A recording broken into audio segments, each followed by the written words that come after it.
നമസ്കാരം. Kerala times trial run വാർത്തകളിലേക്ക് സ്വാഗതം. പ്രധാന വാർത്തകൾ.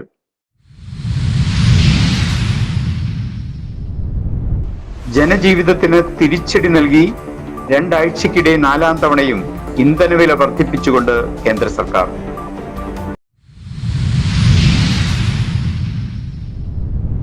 അട്ടപ്പാടി മധു കൊലക്കേസിൽ 1ാം പ്രതിയെ വെറുതെ വിട്ട ഹൈക്കോടതി മറ്റു പ്രതികൾക്ക് ശിക്ഷ വർദ്ധിച്ച് ജീവപര്യന്തമാക്കി.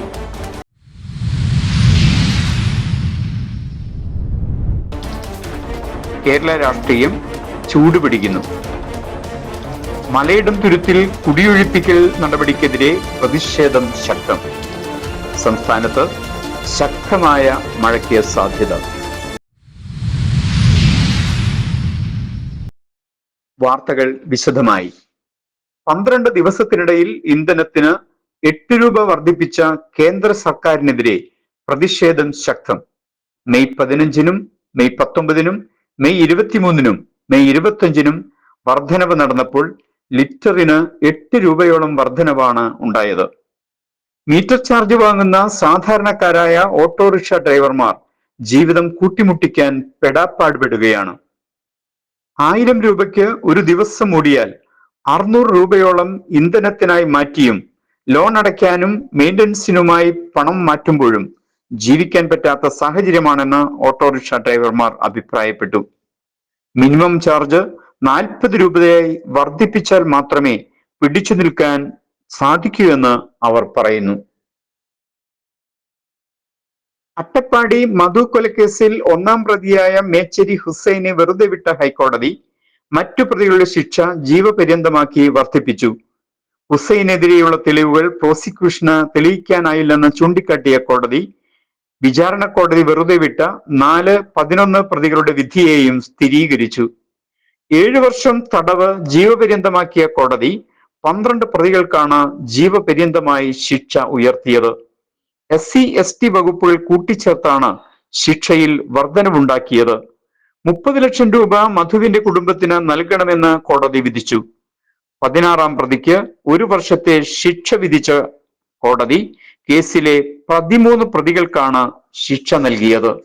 അതേസമയം ആവശ്യത്തിന് തെളിവുകൾ ഉണ്ടായിട്ടും 1ാം പ്രതിയായ ഹുസൈനെ വെറുതെ വിട്ട കോടതി നടപടിക്കെതിരെ അപ്പീൽ പോകുമെന്നും മധുവിന്റെ സഹോദരി സരസുവും അഭിഭാഷകരും വ്യക്തമാക്കി.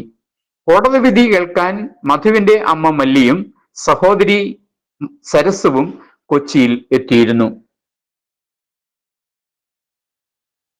മലയിടം തുരുത്തിൽ ഹൈക്കോടതി വിധിക്കെതിരെ നാട്ടുകാർ നടത്തുന്ന സമരത്തിന് പിന്തുണ പ്രഖ്യാപിച്ച സർക്കാരിന് തിരിച്ചടിയായി ഹൈക്കോടതിയുടെ ഇടപെടൽ. വിധി നടപ്പാക്കണമെന്ന് അഭിപ്രായപ്പെട്ട ഹൈക്കോടതി സർക്കാരിന്റെ ഇടപെടലിനെ തുടർന്നാണ് 2 ആഴ്ചത്തെ സാവകാശം നൽകിയത്.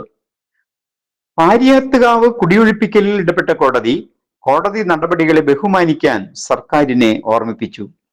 കുടിയൊഴിപ്പിക്കപ്പെട്ടവരുടെ അവകാശങ്ങൾക്കായി നിയമപരമായ വഴികൾ തേടണമെന്നും കോടതി അഭിപ്രായപ്പെട്ടു. എന്നാൽ പട്ടയം നൽകുന്നതുവരെ സമരം തുടരുമെന്ന് സമരപ്പന്തൽ സന്ദർശിച്ച CPM സെക്രട്ടറി MV ഗോവിന്ദൻ ഓർമ്മിപ്പിച്ചു.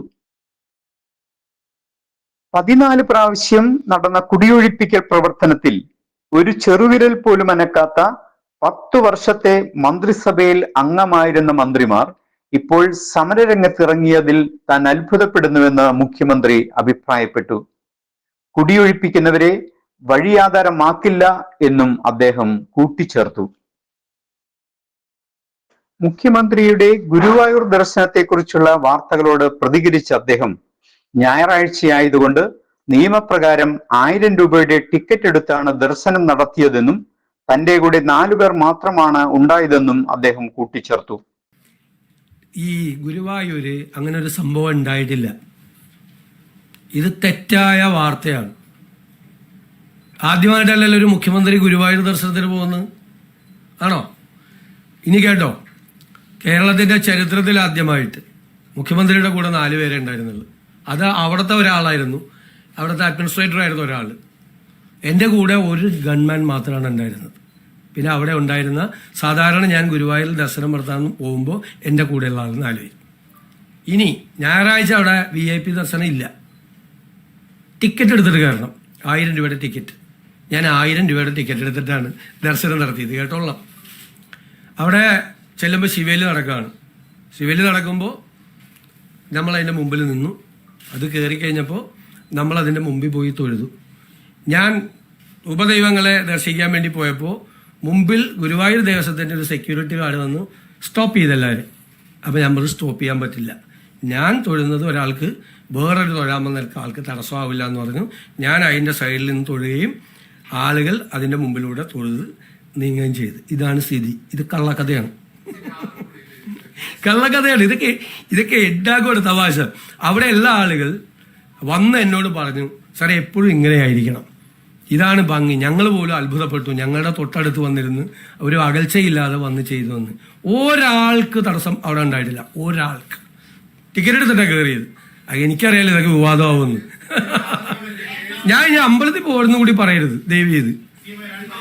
ഇത്തരം ആവശ്യമില്ലാത്ത വിവാദങ്ങൾക്ക് പകരം ക്രിയാത്മകമായ പ്രവർത്തനത്തിലേക്ക് മാധ്യമ ശ്രദ്ധ കൊണ്ടുവരണമെന്നും അദ്ദേഹം മാധ്യമ പ്രവർത്തകരെ ഓർമ്മിപ്പിച്ചു.